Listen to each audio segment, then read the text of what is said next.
Welkom by ons program waar jy leer om te bid, maar hierdie dag gaan dit anders wees, want ek en Henny het besluit, ons gaan elke tweede week nou 'n vroue ding doen. So as jy 'n vrou is, skuif gou nader, kry daai koppie koffie reg en sit gereed om te hoor wat ek vandag vir jou wil deel. En ek is opgewonde, want ek gaan jou vat op 'n reis deur die Bybel, oor die vroue in die Bybel. Weet, vroue het 'n baie besondere plek, al het hulle nie regtig ruimte en waarde gehad, het die Here tog vroue in die woord gebruik, né? Al het mense vroue geminag en gedink, ag, wie's jy nou en wat is jy nou? Jy's net goed genoeg om kinders in die wêreld te bring en om huis skoon te maak en al daai goed. Nee, die Here het 'n besondere plan met vroue en daarom wil ek vanmôre met jou praat en vir jou sê, jy het 'n besondere plek in die koninkryk van die Here. Die Here kies vroue, die Here gebruik vroue, en kom meld aan, en stap saam met my hierdie reis van vroue uit die Bybel uit. En die eerste vrou by wie ek wil gaan stilstaan, is 'n baie onbekende vrou, en ek kan nie my herinner dat ek al ooit 'n preek oor hierdie vrou gehoor het nie, miskien het jy dalk al, maar ek het nog nooit iets van hierdie vrou regtig gehoor nie. En haar naam is Dina. En haar storie lees ons in Genesis 34. 'n besondere vrou wat deur besondere traumas gegaan het. Jy weet, baie keer gaan 'n mens deur dinge en jy weet nie hoekom nie en jy verstaan nie die rede hoekom jy deur goed moet gaan nie. Maar Dina is 'n vrou wat deur 'n baie traumatiese ervaring gekom het. En hoe die Here ook dan die pad saam met Dina gestap het. En ek wil vandag met al die Dinas wat luister praat, want jy wat dalk 'n pynpad stap, jy wat dalk lê en bloei langs die pad, en dit voel vir jou, jy is nie belangrik nie, jy het nie eers 'n naam wat geag word nie, niemand weet eintlik van jou nie, jy's maar iewers op hierdie ou aardbol, soos Dina maar iewers in die Bybel is, en as jy haar nie toevallig raak lees nie, gaan jy Dina mis. Dina was die enigste dogter van Jakob en Lea. En nou weet jy al by voorbaat dat Lea was die minder geliefde bruid van Jakob. So Dina was dalk nie so geliefd by al haar broers en haar pa en haar ma of wat ook al nie. Sy het dalk nie plek, sy het maar net gelewe. En nou is hulle in hierdie vreemde plek en in 'n vreemde omstandighede, en hier sit hulle, en Dina sit by haar huis, en sy is eensaam, en haar eensaamheid maak dat sy uitgaan, en die dogters van die land leer ken, sê die woord van die Here vir ons, in Genesis 34 vers 1, sy het uitgegaan om die dogters van die land te gaan leer ken. Een van die ander Engelse vertalings praat nie van leer ken nie, hulle praat van she went to see the daughters of the land. En daai woordjie see beteken in Hebreëus ra'a, en letterlik beteken dit die volgende, dit beteken to see with your own eyes, to regard, to perceive, to feel, to understand, to learn and to enjoy. En nou weet ons nie, die Bybel vertel ons nie al die detail oor Dina se storie nie, maar ek hou daarvan om die storie so in my kop aan te vul, want ek is 'n skrywer, so my gedagtes gaan sommer wyd en ver, so ek het 'n prentjie oor Dina begin skets in my kop, en hierdie prentjie lyk so, dat Dina in haar huis gesit het, in haar tent, en sy het gekyk na hierdie dogters van hierdie land waarin hulle nou is. En sy het gesien hoe geniet hulle die lewe en alles wat hulle doen, en sy wou graag daarvan deel wees. So as ek nou dink aan Dina en haar kyk na hierdie dogters van hierdie land, dink ek sy het gekyk om dit ook te geniet. Sy wou deel wees daarvan. Want die een ding wat Dina mee gesukkel het, as sy wou graag aanvaar word. En so baie vroue leef hulle lewe met hierdie gedagte van, as ek net aanvaar kan word. Jy sit en jy kyk en jy beskou die wêreld daar buite en jy het 'n begeerte. Ek wil ook 'n plek hê. Ek wil ook 'n staanplek hê. Ek wil ook die plek hê waar ek die reg het om te kan wees wie ek is. En miskien was Dina daar en het sy gedink, as ek net aanvaar kan word. Nou kyk sy na hierdie dogters van hierdie land en sy het hierdie begeerte in haar, as ek net kan deel word van hulle, as ek net aanvaar kan word. En dis een van die strikke wat die vyand in hierdie dae vir ons stel, is daai stryk van aanvaarding, om aanvaar te word. En so het Dina dan nou op 'n dag besluit, okay, ek het nou genoeg gekyk, ek gaan nou om deel te word, ek gaan nou die stap doen, en ek gaan daardie dogters ontmoet, en ek gaan deel van die groep word. Ek wil dit ook geniet, soos hulle geniet. En nou sê die woord van die Here, toe Dina daai besluit neem, en sy maak daai keuse om te gaan, toe gebeur daar 'n vreeslike ding met Dina. Nou kom ons kyk wat sê die woord in vers 2, hy sê, toe Sichem, die seun van Hemor, die Hewiet, die vors van die land, haar sien, het hy haar gegryp en met haar gemeenskap gehad en haar onteer. Sien jy wat gebeur? Toe Dina veilig in haar huis gesit het en sy het net gekyk, onthou, alles begin by daai kyk ding, want kyk maak dat daar 'n begeerte in jou kom, en jy begeer, ek wil so graag deel wees van hierdie, jou aanvaarding dryf jou om iets te gaan doen wat jy gewoonlik nie sal doen nie. Jy wil so graag aanvaar word, dat jy die gevare miskyk van, wat gaan gebeur as ek toegee om aanvaar te word? Wat gaan die prys van aanvaarding wees? Wat gaan dit my kos om uit te gaan en te probeer om aanvaar te word?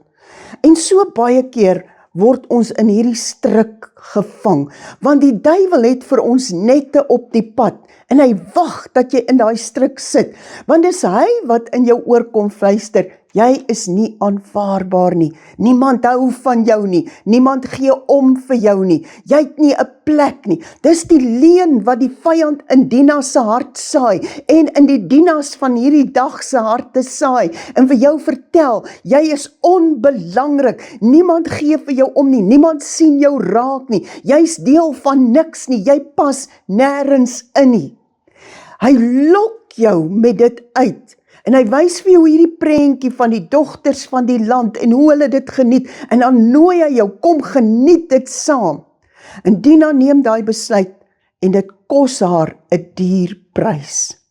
Want die vyand lê gereed om jou te gryp, en jou te misbruik soos wat Dina misbruik is, en jou te verneder, en jou te vernietig, en die droom wat die Here oor jou lewe het, te vernietig oor jou eie lewe. En daarom sit Dina met hierdie pyn in haar lewe, omdat sy toegegee het aan daai begeerte van, ek wil net aanvaar word. Dina besef nie, ek is reeds aanvaar. Die Here het my aanvaar. Die Here het my gemaak wie ek is. Die Here het my aanvaar. Ek is aanvaar. Die bloed van Jesus maak my aanvaarbaar. En Dina verstaan nie dat sy deel is van 'n uitverkore geslag nie, dat sy 'n deel is van 'n uitverkore land en 'n nasie wat deur die Here self uitgekies is nie. Sy vergelyk haar met die dogters van die land, en dit bring haar op 'n plek waar sy gegryp word. En miskien sit jy vandag daar en jy dink, ek is ook gegryp.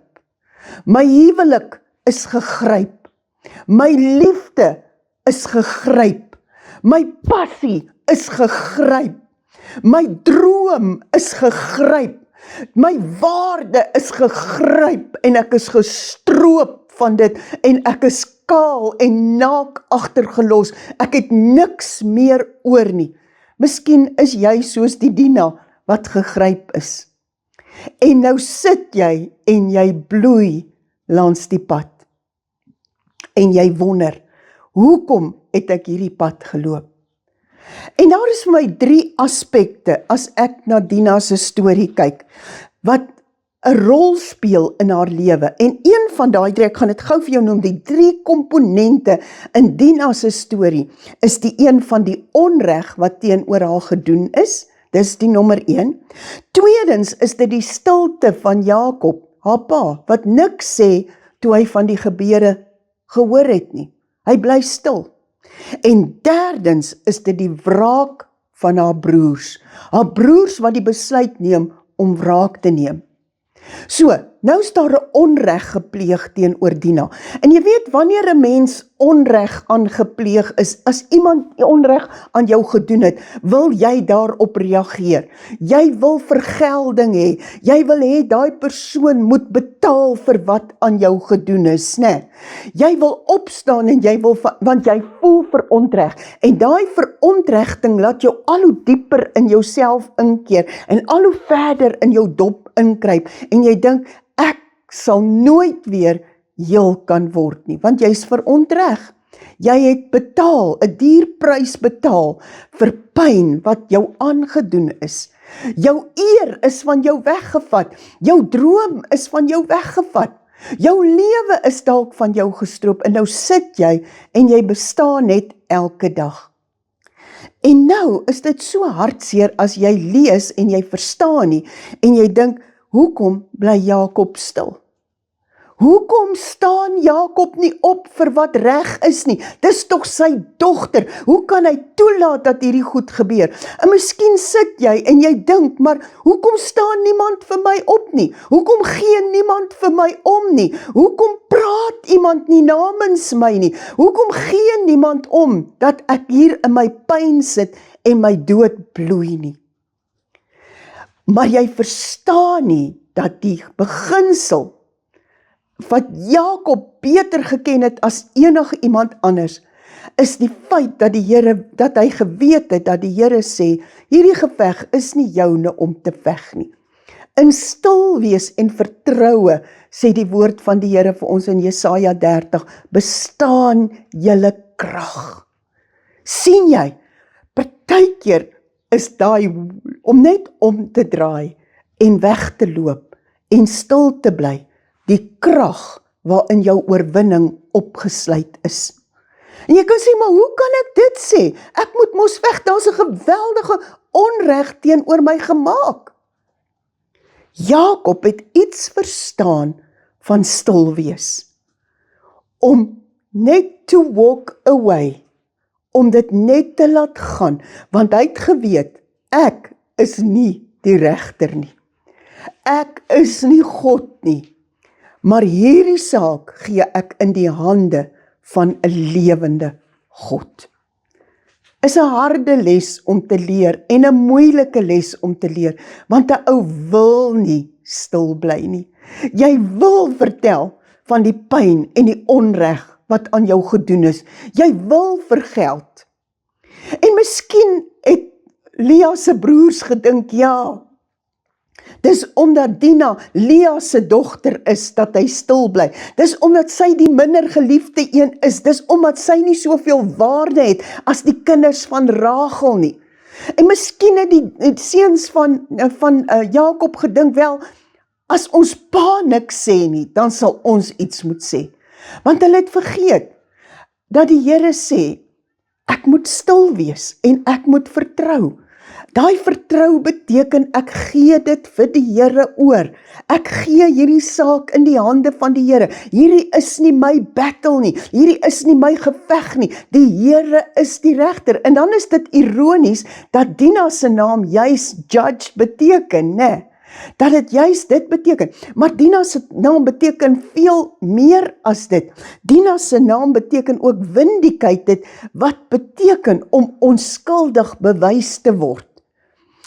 En eintlik, wanneer ek kan leer om die Here te vertrou en stil te wees en te sê soos Eksodus 14 vers 14, julle moet stil wees, die Here sal vir julle stry, en ek kan hierdie saak in die hand van die Here gee, en Jesaja 30 kan verklaar oor jou lewe, en kan sê, in stil wees en vertroue bestaan my krag, ek kan die Here vertrou, hy kan my hier uithaal, hy is my regter, hy is die een wat die oordeel bring.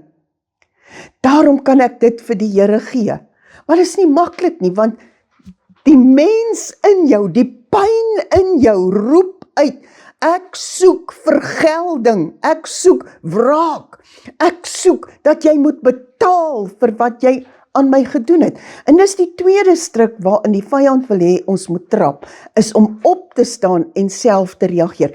Jy moet kan hoor wat die Here sê. Daar is tye dat jy moet optree en moet reageer. Dawid is 'n baie mooi voorbeeld daarvan, waar Dawid elke keer die Here gevra het, moet ek gaan, moet ek stil bly, moet ek dit doen, moet ek dat doen. En die Here elke keer vir Dawid geantwoord het, Dina moet nou daai les leer van, ek moet hoor wat die Here sê. Moet ek optree of moet ek stil bly?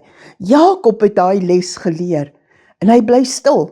Jakob weet wat dit is om met die Here te worstel, né? Hy het 'n limp, 'n teken daarvan dat hy met die Here geworstel het. Hy het geleer, daar's tye wat ek moet stil bly en net die saak vir die Here oorgee. En as ek daardie belangrike les kan leer van wanneer moet ek stil bly, wanneer moet ek optree, wat wil die Here hê moet ek doen, as ek die verontregting kan agtertoe stoot en kan plek maak vir wat die Here eintlik sê. En ek wil gou met jou, want dis die ding wat Jakob geleer het, is Romeine 12 vers 19, waar hy sê, moenie julle wreek nie, geliefdes, maar gee plek vir die toorn, want daar is geskrywe, aan my kom die wraak toe. Een van die Engelse vertalings vertaal dit so, en hy sê, do not take revenge, my dear friends, but leave room for the heavenly Father's wrath, for it is written, it is mine to avenge. I will repay, says the heavenly Father. Sien jy wat is Jakob se strategie hier? Hy, deur sy stil bly, los hy ruimte vir die Here om in te gryp.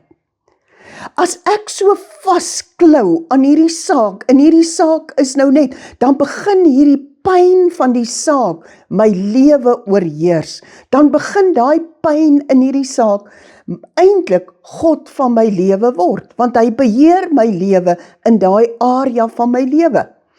Maar Jakob leer, maak ruimte vir die Here.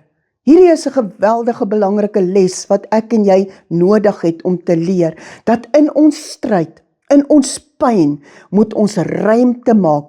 My wraak moet ruimte maak vir die Here. So met ander woorde, as ek dan ruimte maak, beteken dit, hier is my saak, hier is my pyn, en ek staan terug, en hier is my pyn. Nou is daar spasie, nou kan die Here tussen my en my pyn inbeweeg.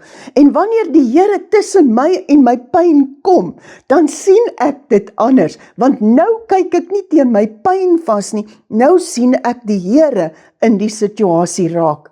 En daai is 'n belangrike les wat ons moet leer, om die Here te kan raak sien in ons situasie. Maar jy kan hom net raak sien, as jy die ruimte los vir die gees van die Here.